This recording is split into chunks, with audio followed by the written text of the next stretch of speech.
Right breaking news చూస్తున్నాం. మంచు వివాదాలు రోజు రోజుకి కూడా సస్పెన్స్ థ్రిల్లర్ ని తలపిస్తున్నాయి. అయితే దీనికి సంబంధించి సరికొత్తగా మోహన్ బాబు మీద కూడా మరొక కేసు నమోదైనట్లు తెలుస్తుంది పహాడీ షరీఫ్ పోలీస్ స్టేషన్ లో. అయితే criminal case advocate Arun Kumar దాఖలు చేసినట్లు కూడా తెలుస్తుంది. అయితే ఇదంతా కూడా ఒక డ్రామా అని, సినిమా ప్రమోషన్స్ కి సంబంధించి ఒక డ్రామాగా క్రియేట్ చేస్తున్నారని చెప్పేసి ఒక క్రిమినల్ కేసు నమోదు చేసినట్లు, మొత్తం ముగ్గురు మీద, మంజు ఫ్యామిలీకి సంబంధించి మనోజ్, విష్ణు, మోహన్ బాబు ముగ్గురు మీద కూడా కేసు నమోదు చేసినట్లు తెలుస్తుంది అడ్వకేట్ అరుణ్ కుమార్.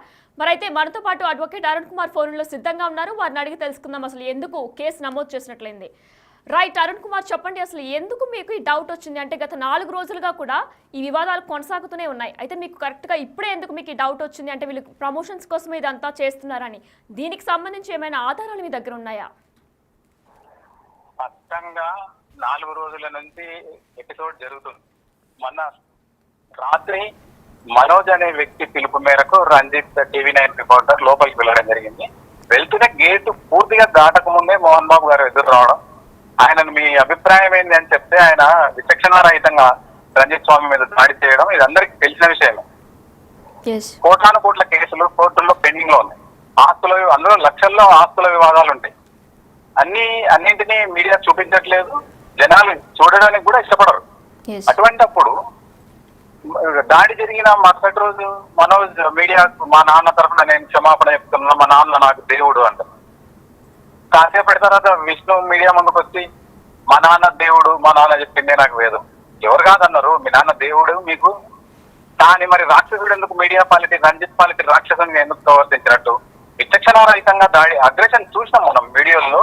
ఎంత ఆవేశం, ఎంత కోపంతో దాడి చేస్తున్నాడో క్లియర్ గా అర్థమవుతుంది. మరి అటువంటప్పుడు ఎందుకు ఆ మాత్రం సంయమనం పాటించకుండా 78 సంవత్సరాల వ్యక్తి విచక్షణారహితంగా దాడి చేయడం, ప్రాణాలు అరచేతిలో పెట్టుకున్నట్టు మీడియా ప్రతినిధులంతా బయటికి రావడం, ఎంత ఎపిసోడ్ చూసిన తర్వాత ఎక్కడ సమస్య లేదనేది మాత్రం క్లియర్ గా అవుతుంది. ఆస్తుల గురించి చెప్తున్నారా అంటే లేదు. మరి కాలేజీల్లో వివాదాలు ఏమైనా ఉన్నాయంటే లేదు. ఎవరు ఏం మాట్లాడట్లేదు. తన 7 నెలల పాపను తన తండ్రి సంరక్షణలోనే ఉంచి బయటికి రావడం మనోజ్, మళ్ళీ దాని మీద నిందలు వేయడం. ఈ రోజు కూడా మనోజ్ అనే వ్యక్తి అక్కడనే ఉన్నాడు, విష్ణు అనే వ్యక్తి కూడా అక్కడనే ఉన్నారు. కానీ జనాలను, ఈ పబ్లిక్ సెక్యూరిటీ సిస్టమ్, పోలీస్ వ్యవస్థను, జ్యుడిషియరీని ఒక పనికి మాలిన కేసులు వేసి జ్యుడిషియరీ జస్టిస్ డెలివరీ సిస్టమ్ ను కూడా మెలైన్ చేస్తున్నట్టు క్లియర్ గా అర్థమవుతుంది. దీని వెనకాల ఆస్తి వివాదాలు లేవంటారు, ఎవరు ఏం మాట్లాడారు. సొంత తల్లి, మనోజ్ తల్లి కూడా నోరెత్తి ఒక్క మాట కూడా మాట్లాడలేదు ఈ రోజు వరకు. తాను హాస్పిటల్లో ఉంది అంటే మనోజ్ లేదు, మా అమ్మ మంచిగానే ఉంది అని చెప్తారు. మరి ఇవన్నీ చూసిన తర్వాత జనాలను ఏ రకంగా వాళ్ళ వైపు తిప్పుకోవాలి, వాళ్ళ అట్రాక్షన్ వాళ్ళ వైపు తిప్పేసుకుని రాబోయే సినిమాకు, ప్రమోషన్ కు వాడుకునే స్పష్టంగా కనపడుతుంది. వాళ్ళ సోదరి కూడా మాట్లాడట్లేదు. అఖిల ప్రియ గారు మాజీ మంత్రి, ఆయన వైఫ్ సొంత సోదరి, ఆమె కూడా మాట్లాడట్లేదు. ఇవన్నీ ఎపిసోడ్లన్నీ చూసిన తర్వాత కేవలం ప్రమోషన్ కొరకు మాత్రమే కుటుంబం ఒక స్కెచ్ వేసినట్టు. ఎప్పట్లో 1990లోనే పెప్సీ లాంచ్ కొరకు విధు వినోద్ చోప్రా అనే వ్యక్తి 2 కోట్ల రూపాయలు ఫీజుగా తీసుకున్నారు డైరెక్టర్. అంటే ఇవన్నీ కూడా తప్పించుకోవడానికి సొంతంగా ప్రమోట్ చేసుకునే ఉద్దేశాలు ఇందులో క్లియర్ గా అనిపిస్తున్నాయి. ఒక ప్రమాదకరమైన వ్యక్తి ఆ ప్రాంతంలో సంచరించడానికి అవకాశం లేదు. మనం చూసినాము, కోత్వాల్కి పూర్తి అధికారాలు ఉంటాయి, కమిషనర్ ఆఫ్ పోలీస్ కి, రాచకొండ పోలీస్ కి పూర్తి అధికారాలు ఉంటాయి. ఇట్లాంటి ప్రమాదకరమైన వ్యక్తులు జనాల్లో సంచరించడానికి అవకాశం లేదు. కాబట్టి ఈ టీం అంతా కూడా నగర బహిష్కరణ విధించాలని నేను డిమాండ్ చేస్తున్నా. రంజిత్ కు మోహన్ బాబు తక్షణం బేషరతు క్షమాపణ చెప్పాలి మీడియా తరఫున. నాకు కూడా ఒక బాధాకరమైన సంఘటన అది, దాన్ని ఖండిస్తూ ఆయనకు సంఘీభావం తెలియదు. అరుణ్ మరి ఎక్స్ లో కూడా మనోజ్ ఒక పోస్ట్ ని చేశారు నిన్న. ఆయన ఏం చేశారంటే అసలు విష్ణు దుబాయ్ ఎందుకు వెళ్ళారో కూడా మీడియా ప్రతినిధులకి చెప్పాలి అని చెప్పేసి కూడా ఆయన ఒక పోస్ట్ చేశారు. అందులో ఆయన హైలైట్ చేశారు. అంటే కన్నప్ప మూవీ షూటింగ్ కోసమే వెళ్ళారా, అంటే ఆయన కూడా ఇండైరెక్ట్ గా కన్నప్ప మూవీ షూటింగ్ కోసమే వెళ్ళారని చెప్పేసి హైలైట్ చేస్తున్నారా దీన్ని?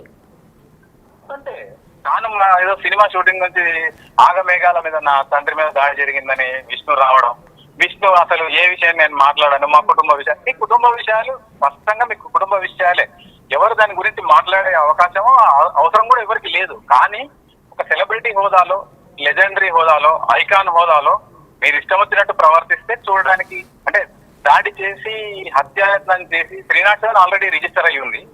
మరి 307 కు పాల్పడ్డ వ్యక్తిని మనం సమాజంలో వదిలేయడానికి అవకాశం లేదు కాబట్టి తక్షణం చర్యలు తీసుకోవాలి. ఇదంతా అన్ని చూస్తే ఏది స్వీట్ నథింగ్స్ అన్నట్టు కాబోయే భార్య భర్తలు గంటల సేపు మాట్లాడుకున్నా కానీ అందులో ఏముండదు. దాన్నే స్వీట్ నథింగ్స్ అంటారు. అట్లా ఈ ఇష్యూలో కూడా సమస్య లేదు, అసలు ఫిర్యాదు లేదు, దాదు లేదు, ఫిర్యాదు లేదు.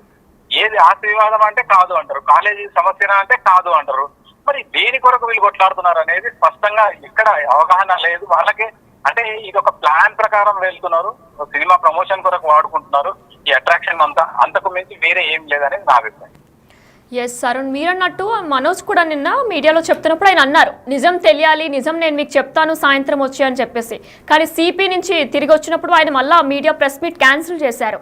అంటే నిజం తెలియాలి అనే దాన్ని ఆయన ప్రత్యేకంగా నిజం తెలియాలి అంటే అక్కడ అసలు ఏం లేదు, కాకపోతే దాన్ని వీళ్ళే హడావడి చేస్తున్నారు. గన్ మ్యాన్స్ని పెట్టి, బౌన్సర్స్ని పెట్టి, వీళ్ళందరినీ పెట్టి వీళ్ళే కావాలని డ్రామా క్రియేట్ చేసి హడావడి చేస్తున్నారా? ఖచ్చితంగా సీసీ కెమెరా ఫుటేజ్ ఎక్కడ పోతుందండి? ఇంట్లో రక్షణ కొరకు పెట్టిన సీసీ కెమెరా ఫుటేజ్ ని ఎందుకు తొలగించారు? దాన్ని అందరికంటే ముందు మనోజే చెప్తున్నారు సీసీ కెమెరా ఫుటేజ్ మాయమైంది అని. అంటే సీసీ కెమెరా ఫుటేజ్ వస్తే అది వీళ్ళు యాక్షన్ చేస్తున్నారు నటన అనేది జనాలకు అర్థమవుతుంది. ఆ ఉద్దేశంతోనే అందరు కలిసే దాన్ని సీసీ కెమెరా ఫుటేజ్ మాయం చేశారు. అందులో ఏం లేదు కాబట్టి దాన్ని మాయం చేసిండ్రు. అది కానీ దొరికితే మాత్రం ఖచ్చితంగా ఇది ఒక నటన, దీన్ని ప్రమోషన్ కొరకు వాడుకునేదని మాత్రం స్పష్టంగా అర్థమవుతుంది. ఇందులో ఇంటెన్సిటీ ఎంత మాత్రం లేదు. కాకుంటే పోలీసు వ్యవస్థను వాడుకోవడం, కోర్టులను వాడుకోవడం, మీడియాను కూడా తప్పుదోవ పట్టించి వాళ్ళ మీద దాడి చేయడం, ఇవన్నీ కూడా పాత కక్షలు మనసులో పెట్టుకొని TV9 పై దాడి చేయడం అనేది కూడా ఖండించదగ్గ విషయం. స్పష్టంగా జవాబు చెప్పకుంటే స్కిప్ కావచ్చు. 2 చేతులు ముగ్గురి దాస్తాలతో నేను ఆన్సర్ చెప్పలేను, తర్వాత మాట్లాడదామని కూడా మంచిగా చెప్పొచ్చు. 78 సంవత్సరాల వ్యక్తి ఇంకా ఎంతో పరిణతితో జవాబు చెప్పే అవకాశం ఉన్నా కూడా దాడి చేయడం అనేది అమానీయ సంఘటన. ఇది ఖచ్చితంగా ఖండించాల్సిన విషయమే. సభ్య సమాజం అయితే ఎంటర్టైన్ చేయడానికి వీల్లేదు. ఎస్ అరుణ్, మీరు చెప్పినట్టు కూడా మంచు ఫ్యామిలీలో మనోజ్కి, లక్ష్మికి ఇద్దరికి కూడా బాండింగ్ చాలా బాగుంటుంది. కానీ ఆమె దీని మీద ఎటువంటి విధంగా కూడా ఆమె రియాక్ట్ అవ్వలేదు. అలానే భూమా మౌనిక మీద కూడా కొన్ని వార్తలు వచ్చాయి. అంటే మౌనికాని పెళ్లి చేసుకోవడం ఇష్టం లేకపోవడం వల్లనే ఈ గొడవలు జరుగుతున్నాయని చెప్పేసి. కానీ భూమా అఖిలప్రియ కూడా దీని మీద ఎటువంటి విధంగా రియాక్ట్ అవ్వలేదు. సో వీళ్ళందరూ కావాలని తెలిసే ఇవి ఎంత చేస్తున్నారా? తండ్రి కొడుకులకు సంబంధించింది సినిమా ఇష్యూ, అందుకే వాళ్ళు ప్రమోట్ చేస్తున్నారు తప్ప మిగతా వాళ్ళకి ఈ ఇష్యూలో పాత్ర ఉండకపోవచ్చు. అందుకే వాళ్ళకి ఏమి రోల్ ఇవ్వలేదు. వీళ్ళు ముగ్గురే డ్రామా ఆడుతున్నారు. ఎస్ అరుణ్, మనం చూసుకున్నట్లయితే మొన్న మోహన్ బాబు చెప్పారు నీ వల్లనే అమ్మ కృంగిపోతుంది, హాస్పిటల్లో కూడా జాయిన్ అయింది అని చెప్పేసి. లేదు అంతా వాళ్ళు డ్రామా ఆడుతున్నారని చెప్పేసి మనోజ్ నిన్న మీడియా ముందు చెప్పారు. అమ్మ అక్క దగ్గరికే వెళ్ళింది, వీళ్ళు డ్రామా ఆడుతున్నారని చెప్పారు. సో దీని మీద మీ స్పందన ఏంటి? మొత్తం చెప్పి ఇంతకుముందే అన్నట్టు నేను స్వీట్ నథింగ్ ఏం లేవు. మొత్తం ఎపిసోడ్ అంతా తీస్తే దాడి చేసిండ్రు అంటారు, దాడికి సంబంధించిన ఫుటేజ్ లేదు. దాడి చేస్తే మరి మీడియా ఆహ్వానించినట్టు తాను గేటు బద్దలు కొట్టి మీడియా దొబ్బేయడం, మీడియా అన్న రండి అని చెప్పి స్పష్టంగా రిక్వెస్ట్ చేసిన తర్వాతనే మీడియా వెళ్తే కూడా బయటకు వచ్చి మా నాన్న దేవుడు, మా నాన్న తరఫున నేను క్షమాపణ, దాడి చేసిన వాళ్ళు కదా క్షమాపణ చెప్పాల్సింది. శిక్ష ఎవరికి చేస్తారు? తప్పు చేసిన వ్యక్తికి శిక్ష పడుతుంది. అవన్నీ క్షమాపణ కూడా అడగకుండా హాస్పిటల్లో దూరి దొంగ ట్రీట్మెంట్ తీసుకుంటున్న మోహన్ బాబు 78 సంవత్సరాల వ్యక్తి, ఆదర్శంగా ఉండాల్సిన వ్యక్తి అందరికీ. అటువంటి వ్యక్తి ఇట్లాంటి తప్పుడు చర్యలకు పాల్పడడం, మీడియాను తన ప్రమోషన్ కొరకు వాడుకోవడం తప్పేం లేదు. కానీ చెప్పొచ్చు ఇదంతా ట్రూత్ అని చెప్పే అవకాశం కూడా వాళ్ళకు ఉంది. అందరు బహిరంగ క్షమాపణ కూడా చెప్పొచ్చు. లేదు ఇంకొక సంఘటన ఏంటి, పోలీసులు ఆయనతో లైసెన్స్ వెపన్ లాక్కున్నారు, లేకుంటే ఇంకా దారుణమైన సంఘటనలు జరిగి ఇటువంటి వ్యక్తులకు ఉన్న లైసెన్స్లను తక్షణం రద్దు చేయాలి. ఆ ఆయుధాలను వెంటనే సీజ్ చేయాలి.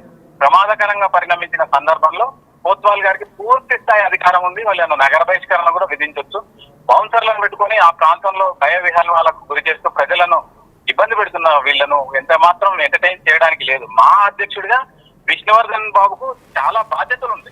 అటువంటి బాధ్యతలను మరి ఒక చిన్న పిల్లాడిగా మరి అంత కుటుంబానికి సంబంధించిన సమస్యను ఎగదోస్తున్నారా? మరి సమస్య లేకున్నా కూడా ప్రమోషన్ కొరకు, తన ప్రమోషన్ కొరకు తన తమ్ముడిని, అన్నను, తండ్రిని వాడుకుంటున్నాడు అని అర్థమవుతుంది. కాబట్టి we cannot entertain this type of public cheating.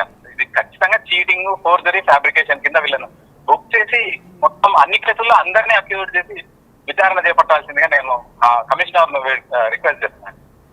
Yes Arun, మీరు మరి పహాడీ షరీఫ్ స్టేషన్లో ఫిర్యాదు చేయబోతున్నారు. మరి ఒకవేళ పోలీసులు మిమ్మల్ని ఆధారాలు కూడా అడగబోతున్నారు కదా, మరి మీరు ఎటువంటి ఆధారాలు సమర్పించబోతున్నారు? దాదాపు ఒక గంట సేపు వాళ్ళు కూడా ఆశ్చర్యపోవడం జరిగింది. ఈ కోణంలో మేము ఎప్పుడు చూడలేదు. కేవలం పబ్లిక్ ఇబ్బంది అవుతుంది, ఒక సెలబ్రిటీకి ఇబ్బంది అవుతుంది అన్న ఉద్దేశంతో మేము పొలమని చెప్పి వెళ్ళి వాళ్ళకు సేవ చేసే ప్రయత్నమే చేసాం తప్ప మాకు కూడా ఒక రకంగా ఒక కనువిప్పు అయినట్టు అనిపిస్తుంది. ఈ కోణం మేము ఖచ్చితంగా ఆలోచించలేదు. మేము ఖచ్చితంగా ఈ కోణంలో ఆలోచన చేసి యాక్షన్ తీసుకునే ప్రయత్నం, తప్పులు చేసింటే మాత్రం ఖచ్చితంగా యాక్షన్ తీసుకుంటాం.